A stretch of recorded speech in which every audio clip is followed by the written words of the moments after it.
So here's the electrical out here on Lookout Mountain, and the wall that we probably want to go through would be through there. Looks like that wooden encasement is probably the main coming in. We got a big conduit there connecting these two panels. We got plenty of circuits available there. You can see 200 amp service, another 200 amp service, plenty of power. And ideally we can pop that wooden encasement open, go through the wall in the same spot or make a new penetration, and then we get the septic panel just on the outside of this wall. So out here at Lookout Mountain still, and just making an observation that we do have groundwater in the crawl space, and the sewer pipe is basically coming out of the building at right in there, the bottom of the pipe, the invert at 56 inches separation from the groundwater, and then we'll have a bit of a slope. We don't know exactly, but let's just assume 2% heading over to the tanks, which are going to be roughly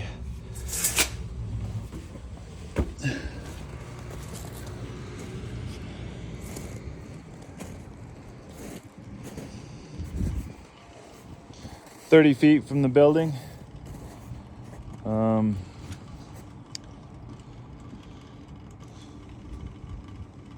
So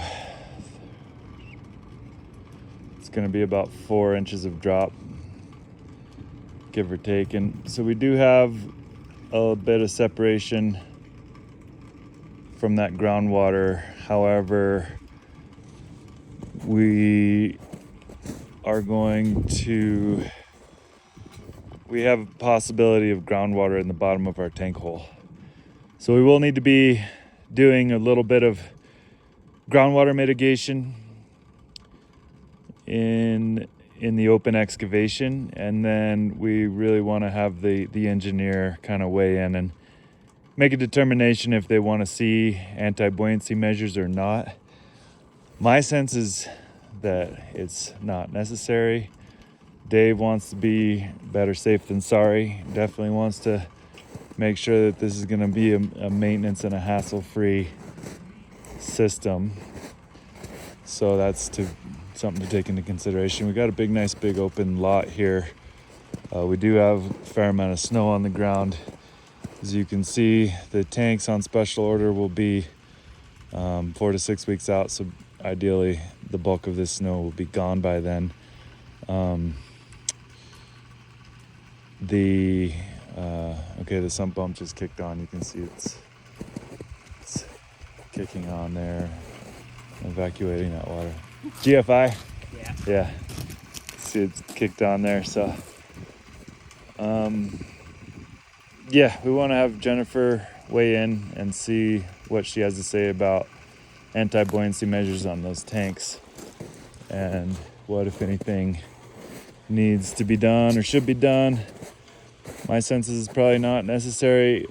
Dave says that he's the owner. He says that this is the highest that we've ever seen the groundwater. It only ever gets this high, and we just have 5 feet of snow that just landed and is melting now. So I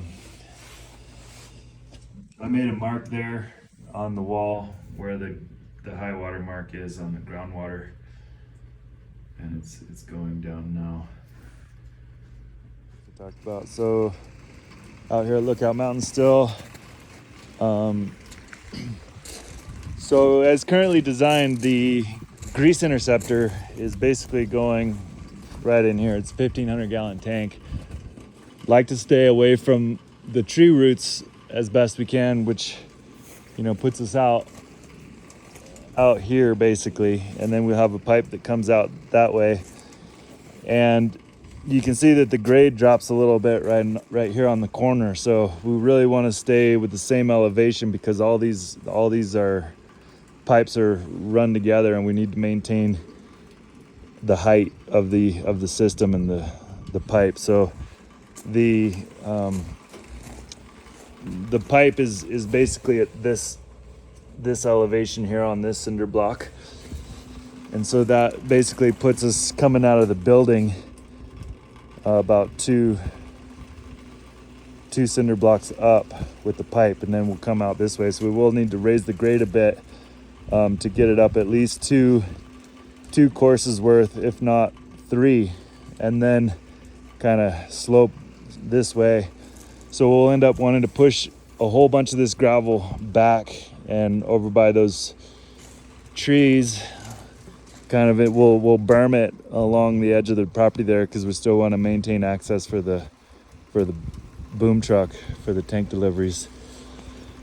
And then we'll end up piling dirt, and we'll raise the grade through here in order to get adequate cover layer on our grease interceptor. Furthermore, really, we're only going to want to access this site for placing these tanks from here. So what we're going to want to do is dig the 2 holes for, actually we'll install the Advantex first, which is most over here, and then 2 tank holes that will come and install, and then we'll send the boom truck away, and then we'll go ahead and take another day or 2 to dig the next 2 tank holes.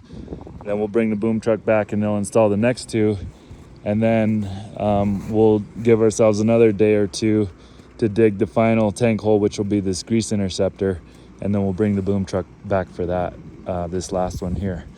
So we'll kind of want to do these tanks in sequence, because we won't be able to access those furthest most tank holes if we have all the tank hole excavations opened at once. So we'll do them one at a time. And then once we get this grade raised up and we fill all this in with dirt, we'll bring back our gravel that we push aside, and we'll cover it, or we'll put down some weed fabric. Then we'll bring back our dirty gravel, we'll put down a layer of dirty gravel, and then we'll bring back 1 or possibly even 2 trucks of this nice 3/4 inch gray rock. So as the final capstone here. And then we'll want to make sure we have drainage away from this crawl space opening. So I would like to basically come up with 2 steps that go down in right here, and have a little bit of an entry with a landing, and then plenty of clearance for these doors to open and close. So there'll be a little bit of a landscape hardscape install right here that we'll want to take into consideration. And that's a 4-foot opening, and we'll do 2 steps right here. So and we'll kind of wrap them around and have it be nice, and we'll do basically 6 feet of linear and 2 8-inch steps in height.